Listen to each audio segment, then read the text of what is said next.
आज बिहार की राजनीति में जो कुछ भी हो रहा है, नीतीश कुमार जी या जेडीयू के साथ जो कुछ भी हो रहा है, इसकी पटकथा खुद भाजपा ने 2020 में ही लिख दी थी। तो क्या आप लोग यकीन मानेंगे, मैं आप लोगों को 2020 का जो चुनाव था बिहार विधानसभा का, उसकी याद दिलाने की कोशिश करूंगा। आप लोग को याद हो कि 2020 में एनडीए का घटक दल होने के बावजूद भी चिराग पासवान की पार्टी ने नीतीश कुमार जी के विपक्ष में चुनाव लड़ा।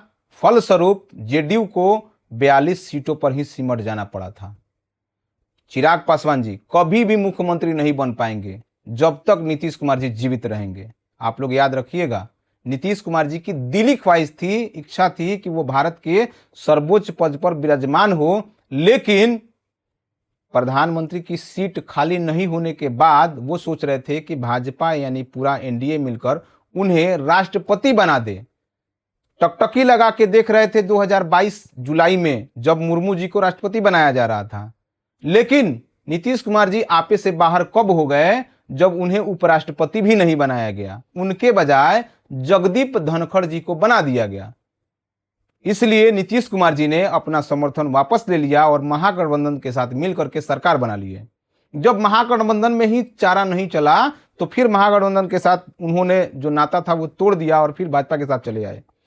जरा सोचिए, एक समय था जब भाजपा पूरी तरह बहुमत में थी और बहुमत का फायदा उठाकर नीतीश कुमार जी की दिली ख्वाहिश को पूरा नहीं किए। आज बताया जा रहा है कि नीतीश कुमार जी चारों सदनों का सदस्य बनना चाहते थे, इसलिए राज्यसभा का चुनाव लड़े हैं।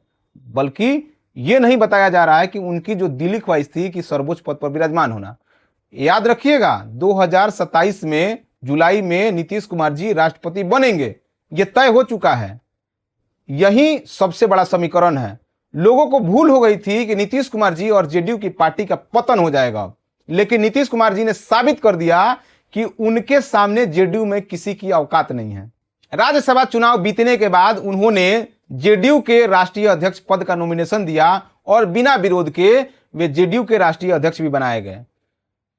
अब नीतीश कुमार जी के हाथ में पूरा पावर है। उनके बजाय अब कोई भी विधायक उनके साथ छल नहीं कर सकता है, क्योंकि जब वो राष्ट्रीय अध्यक्ष रहेंगे तो उनके पार्टी का और उनका कोई भी बाल भी बाका नहीं कर पाएगा।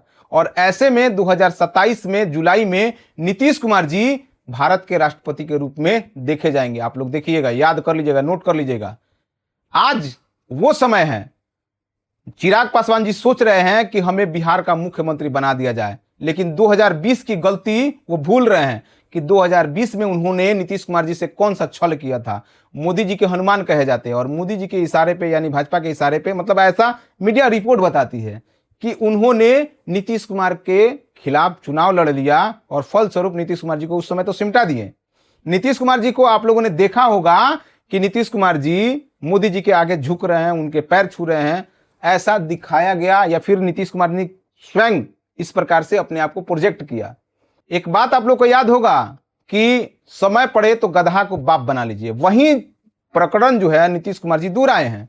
अब जो है भाजपा और पूरा एनडीए नीतीश कुमार के चंगुल में है। चू नहीं बोल सकते हैं, जैसा कहेंगे नीतीश कुमार वैसा करना ही पड़ेगा। अगर भाजपा इस समय थोड़ा सा भी छटर पटर करेगी तो बिहार के साथ साथ केंद्र की भी राजनीति पर ग्रहण लगा सकते हैं, भाजपा जानती है। इसलिए भाजपा को मजबूरन नीतीश कुमार जी को जुलाई 2027 में राष्ट्रपति बनाना ही पड़ेगा। अगर नहीं बनाएंगे तो उससे पहले नीतीश कुमार जी दोनों सरकार गिरा सकते हैं। उनके हाथ में है भाजपा की सरकार। आप लोग इस वीडियो के बारे में क्या सोचते हैं, कमेंट सेक्शन में बताइएगा।